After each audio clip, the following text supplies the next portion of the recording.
সবাইকে কেমন আছেন? আশা করি সবাই ভালো আছেন। তারপর রান্না দিতে মেখে রাখছি।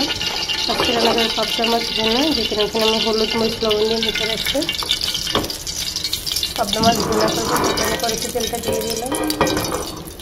এখানে আগের তেল আসছিল, যে কারণে ভাজা পোড়া করার পরে একটু রয়ে গেছে, তো আবার খারাপ কিছু ভাবিয়েন না। মাছগুলো দিয়ে দিব, এক করে সব মাছগুলো দিয়ে দিব। আমি মাছ ভেজার জন্য দিয়ে দিলাম। এক করে সব মাছগুলো আমি ভেজে নিব লাল লাল করে, ঝাল ঝাল করে আজকে একটু ভুনা করবো। মাছ ভাজা শেষ, এখানে ভাজা হচ্ছে। মাছের তেলটা এখানে দিয়ে দিচ্ছি, দিয়ে দিব। এখানে পেঁয়াজটা লাল করতে দিয়ে দিলাম। পেঁয়াজটা আর বেশি লাল করবো না।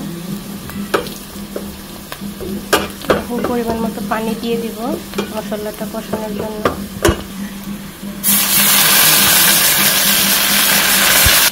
হাফ চা চামচ লবণ, হাফ চা চামচ হলুদ গুঁড়ো, মরিচ গুঁড়ো,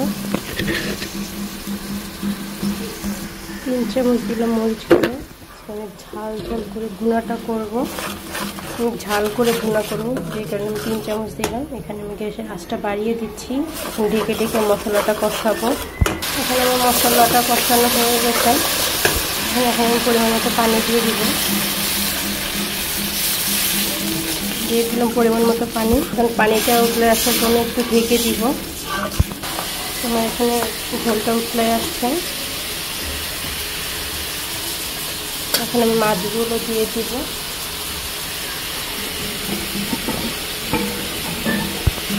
দিয়ে দিলাম মাছগুলো।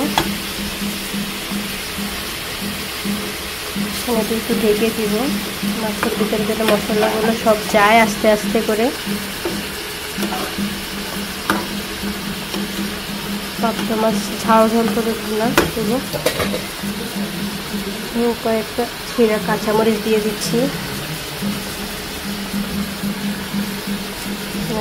ঝাল ঝাল হয় এই কারণে। এখন এটা ঢেকে দিব। আমার মাছ ভুনাটা প্রায় হয়ে গেছে। এখন আমি ধনিয়া পাতা দিয়ে দিব। ধনিয়া পাতা দিয়ে আবারও আমি ঢেকে রাখবো, ধনিয়া পাতার ঘ্রাণটা যেন চারিদিকে ছড়িয়ে যায়।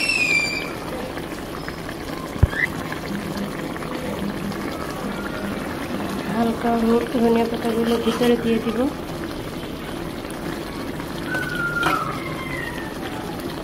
এখন আবার একটু ঢেকে দিব, ঘ্রাণটা যেন চারিদিকে ছড়িয়ে যায় ধনিয়া পাতায়।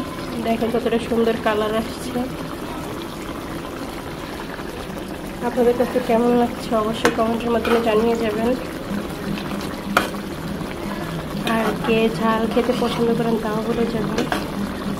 আমার কাছে তো ঝাল অনেকটাই ভালো লাগে, আমি বেশিরভাগ ভুনা করলে প্রচুর ঝাল দিই। এখন আমি এটা ঢেকে দিব। আমার রান্নাটা হয়ে গেছে, দেখুন কত সুন্দর কালার আসছে, পুরোটাই মাখা মাখা। আশা করি আপনাদের কাছে আমার রান্নাটা খুবই ভালো লাগবে। সবাই ভালো থাকবেন, সুস্থ থাকবেন, ধন্যবাদ।